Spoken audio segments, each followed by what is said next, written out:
அதிபர் டொனால்டு டிரம்பின் உடல்நிலையில் ஏற்பட்டுள்ள மாற்றங்கள் தற்போது சர்வதேச அளவில் விவாத பொருளாகியுள்ளது. 79 வயதாகும் அதிபர் டிரம்பின் கழுத்து பகுதியில் திடீரென தென்படும் அந்த சிவப்பு நிற தழும்புகள் வெறும் அலர்ஜியா அல்லது இதன் பின்னணியில் வேறு ஏதேனும் மருத்துவ காரணங்கள் இருக்கிறதா?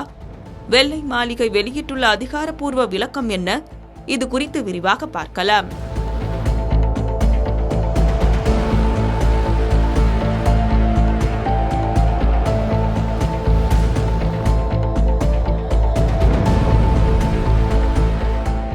சமீபத்தில் நடைபெற்ற மெடல் ஆஃப் ஹானர் விருது வழங்கும் விழா மற்றும் ஈரானுடனான போர் குறித்த முக்கியமான ஆலோசனை கூட்டங்களின் போது எடுக்கப்பட்ட புகைப்படங்களில் அதிபர் டிரம்பின் கழுத்தின் வலது பகுதியில் ஒரு செந்நிற அடையாளம் தெளிவாக தெரிந்தது. காதுக்கு பின்னால் உள்ள சருமம் தடித்து செதில்கள் உதிர்ந்த நிலையில் காணப்பட்டதால் சமூக வலைதளங்களில் இது குறித்த பல்வேறு யூகங்கள் பரவின. இந்த விவகாரம் குறித்து விளக்கம் அளித்துள்ள வெள்ளை மாளிகை மருத்துவர் டாக்டர் சீன் பார்பபெல்லா, இது ஒரு சாதாரண சரும பாதுகாப்புக்காக மேற்கொள்ளப்படும் முன்னெச்சரிக்கை சிகிச்சை என்று தெரிவித்துள்ளார்.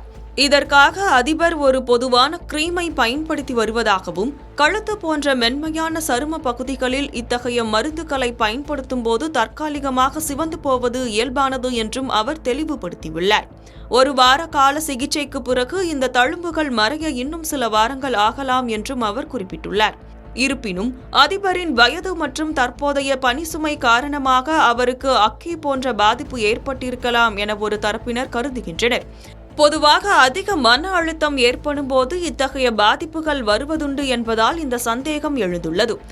மேலும் கடந்த காலங்களில் டிரம்பின் கைகளில் சீராய்ப்புகள் காணப்பட்ட போது அவர் தினமும் உட்கொள்ளும் குறிப்பிட்ட மாத்திரையால் அவரது ரத்தம் மெலிதாக இருப்பதே அதற்கு காரணம் என்று மருத்துவர்கள் விளக்கியிருந்தனர்.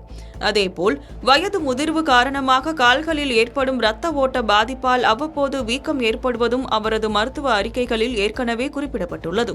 தற்போது கழுத்தில் ஏற்பட்டுள்ள இந்த சிவந்த தடிப்புகள் சாதாரண அலர்ஜிதான் என்று அதிகாரப்பூர்வமாக சொல்லப்பட்டாலும், ஒரு வல்லரசு நாட்டின் தலைவராக தொடரும் டிரம்பின் ஆரோக்கியம் குறித்த ஒவ்வொரு சிறு மாற்றமும் உலக நாடுகளால் உன்னிப்பாக கவனிக்கப்பட்டு வருகிறது.